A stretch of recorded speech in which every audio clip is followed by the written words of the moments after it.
Hello guys, আসসালামু আলাইকুম। আশা করি সবাই ভালো আছেন। আমি চলে এসেছি হানিফ মামার সেই স্পেশাল কালাভুনা খেতে, যেটার কথা অনেক শুনেছি। তো ফাইনালি আজ চলে আসলাম। তো এখানে কালাভুনা তৈরি হচ্ছে, অনেক রকমের আইটেম আছে, আপনারা দেখতে পাচ্ছেন। আচ্ছা, আমার সবাইগুলো কালা বোনাই নাকি? 400 টাকা। হ্যাঁ মামা, এটা লাল বোনা, ওটা কালা বোনা, ওটা কালা বোনা হচ্ছে। এটা লাল বোনা। জি, 400 টাকা পিস। एहे रहा नहीं जाता तड़प ही ऐसी है ना।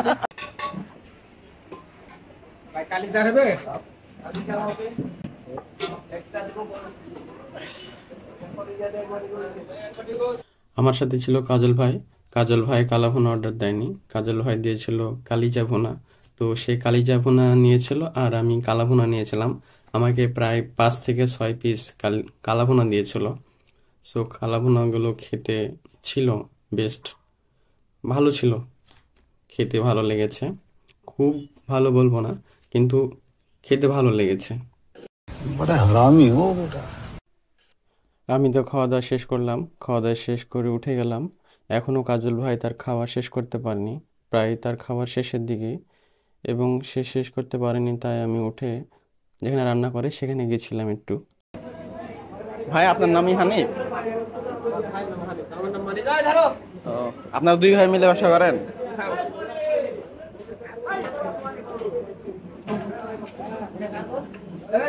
আপনারা তো সিটি হাটেও বসেন শুনেছি। ওটা শুনে আসলাম আর কি, কথা শুনে আসলাম। শরীর একটু খারাপ তো, সেজন্য ভালো করে খেতে পারলাম না। আবার আসবো, সমস্যা নাই। হ্যাঁ ভাই, আলহামদুলিল্লাহ।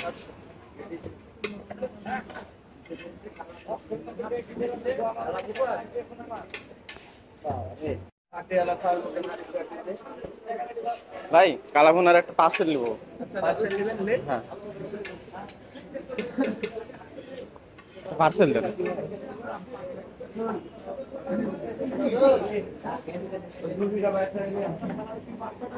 পার্সেল কত করে ভাই? পার্সেল দেন। সো আমরা হানিফ মামার দোকানে খেতে এসেছি, তাই হানিফ মামার সাথে একটু গল্প করলাম যে তার ব্যবসা কিভাবে চলে না চলে। সো তারা সিটি হাটেও বসে এবং তারা দুইভাবে ব্যবসা করে, তাই বলল। সিটি হাটে নাকি তাদের দোকান আছে 2টা, এখানে তাদের একটাই দোকান। সো তারা দুই ভাই মিলে ব্যবসা করে। আমি যার সাথে কথা বললাম ওটা হানিফ মামার ভাই আরেকটা। সো এভাবেই তারা গল্প করলো, তাদের ব্যবসা আল্লাহর রহমতে অনেক ভালো চলতেছে। এবং তাদের কাছ থেকে আমি একটা পার্সেল নিয়েছিলাম। তো পার্সেল নিলাম, পার্সেলের দাম নিয়েছিল 170 টাকা করে। এখানে 170 টাকা করে মাংস কালাভুনা। আর এখানে খাওয়া দাওয়া শেষ করে আমরা একটু ফ্রুট নিতে আসলাম, কারণ ভরা পেটে ফ্রুট খাওয়া অনেক ভালো। এটা ড্রাগন ফল ছিল। ড্রাগন ফল 350-300 টাকা করে বিক্রি করতেছিল। তো সময় গেলে এটা 200 টাকা করেও পাওয়া যায়, এখন দাম একটু বেশি। এবং তরমুজ দেখলাম আমরা, তরমুজের দাম হলো 30 টাকা 40 টাকা করে বিক্রি হচ্ছে কেজি ভাবে, যদিও তারা পিস ভাবে কিনে আনে। তো ভালো থাকবেন, সুস্থ থাকবেন, নিজেদের খেয়াল রাখবেন। আল্লাহ হাফেজ।